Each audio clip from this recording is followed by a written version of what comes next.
ఐపీఎల్లో రాజస్థాన్ రాయల్స్ ప్రయాణం రెండో క్వాలిఫైయర్తో ముగిసినప్పటికీ జట్టులోని యువ సంచలనం వైభవ్ సూర్యవంశీ తన అద్భుత ఆట తీరుతో అందరి ప్రశంసలు అందుకున్నాడు. కేవలం 15 ఏళ్ల వయసులోనే అసాధారణ ప్రతిభను కనబరిచిన వైభవ్ పై సోషల్ మీడియాలో ప్రశంసల వర్షం కురుస్తుంది. తాజాగా బాలీవుడ్ దిగ్గజం అమితాబ్ బచ్చన్ కూడా వైభవ్ ప్రతిభను కొనియాడుతూ ప్రత్యేకంగా ప్రశంసలు కురిపించారు. హీరోయిన్ యష్, దర్శకురాలు గీతూ మోహన్ దాస్ కాంబినేషన్ లో వస్తున్న టాక్సిక్ సినిమా సెట్ లోని తన విచిత్ర అనుభవాన్ని నటి కియారా అద్వానీ పంచుకున్నారు. సెట్ లో అడుగుపెట్టగానే ఎవరికి హాయ్ హలో చెప్పకూడదని దర్శకురాలు తనకు ముందే స్పష్టమైన ఆదేశాలు ఇచ్చారని ఆమె ఒక ఇంటర్వ్యూలో వెల్లడించారు. కోలీవుడ్ స్టార్ హీరో అజిత్ కుమార్ తల్లి మోహినీమణి వృద్ధాప్య సమస్యల కారణంగా కన్నుమూశారు. శనివారం ఉదయం చెన్నైలోని తన స్వగృహంలో ఆమె తుదిశ్వాస విడిచారు. ఈ విషయం తెలియగానే దుబాయ్లో ఉన్న అజిత్ అత్యవసరంగా చెన్నైకి చేరుకున్నారు. ఆమె మృతి పట్ల చిత్ర పరిశ్రమకు చెందిన పలువురు సోషల్ మీడియా వేదికగా తీవ్ర సంతాపం వ్యక్తం చేశారు.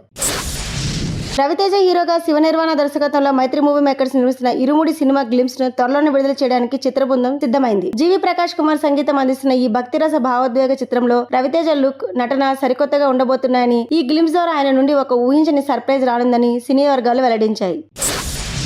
రామ్ చరణ్ హీరోగా నటించిన పెద్ది సినిమా రన్ టైం మొత్తం 3 గంటల 32 సెకండ్లుగా ఖరారైంది. ఇందులో ఫస్ట్ పార్ట్ 1 గంట 32 నిమిషాల 3 సెకండ్లు, సెకండ్ పార్ట్ 1 గంట 28 నిమిషాల 29 సెకండ్లుగా ఉండబోతున్నట్లు సినీ వర్గాలు వెల్లడించాయి. జూన్ 4న ప్రపంచవ్యాప్తంగా విడుదల కానున్న ఈ సినిమా ప్రమోషన్స్ లో భాగంగా ఇవాళ చెన్నైలో ప్రెస్ మీట్, ఎల్లుండి విజయవాడలో గ్రాండ్ గా ప్రీ రిలీజ్ ఈవెంట్ నిర్వహించేందుకు చిత్ర బృందం ఏర్పాట్లు చేసింది. మలయాళంతో పాటు తెలుగులోనూ బ్లాక్ బస్టర్ గా నిలిచి 136 కోట్ల కలెక్షన్లు సాధించిన ప్రేమలు సినిమా సీక్వెల్ కు స్క్రిప్ట్ దశలోనే బ్రేక్ పడిందని హీరో నస్లిన్ ఒక ఇంటర్వ్యూలో వెల్లడించారు. ఫహద్ ఫాసిల్ నిర్మాణంలో మమితా బైజు ప్రధాన పాత్రలో కేవలం 3 కోట్లతో తెరకెక్కిన ఈ సెన్సేషనల్ మూవీ సీక్వెల్ ప్రస్తుతానికి ఆగిపోవడంతో అభిమానులు నిరాశకు గురవుతున్నారు. మొయినాబాద్ తోల్కట్టలోని దివంగత దర్శకరత్న దాసరి నారాయణరావు సమాధి పాడుబడిన స్థితిలో ఉన్న వీడియో సోషల్ మీడియాలో వైరల్ కావడంతో దీనిపై స్పందించిన నటుడు మంచు మనోజ్ తన అనుచరులతో కలిసి క్లీనింగ్ పనులు ప్రారంభించారు. పరిశ్రమకు ఎందరికో జీవితాన్ని ఇచ్చిన మహనీయుడి సమాధి చుట్టూ పిచ్చి మొక్కలు మలవడంపై పలువురు ఆవేదన వ్యక్తం చేయగా గీతా ఆర్ట్ సంస్థ సైతం స్పందించి తమ బృందాన్ని పంపి పునరుద్ధరణ పనులు వేగవంతం చేసింది.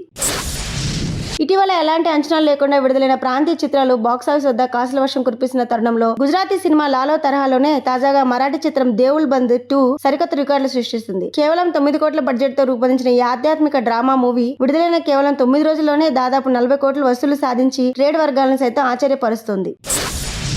తమిళ సినీ నటి బీజేపీ జాతీయ కార్యవర్గ సభ్యురాలు ఖుష్బూ సుందర్, ఆమె భర్త ప్రముఖ దర్శకుడు సుందర్ సి న్యూఢిల్లీలో ప్రధానమంత్రి మోడీని మర్యాదపూర్వకంగా కలుసుకున్నారు. తమ కుమార్తె అవంతిక త్వరలోనే శ్రవణ్ శ్రీనివాసన్తో వివాహ బంధంలోకి అడుగుపెడుతున్న తరుణంలో ఈ శుభకార్యానికి హాజరయ్యే వధువులను ఆశీర్వదించాల్సిందిగా కోరుతూ వారి ప్రధానమంత్రికి వివాహ పత్రికను అందజేసి ప్రత్యేకంగా ఆహ్వానించారు.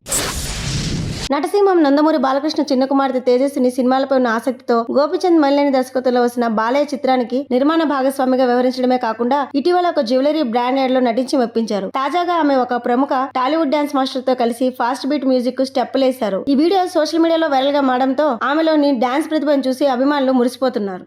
ఇది ఈ వారం మూవీ అప్డేట్స్. ఈ వీడియోను లైక్ చేయండి, షేర్ చేయండి. మరిన్ని లేటెస్ట్ వీడియోల కోసం News18 తెలుగు యూట్యూబ్ ఛానల్ ను సబ్స్క్రైబ్ చేసుకోండి.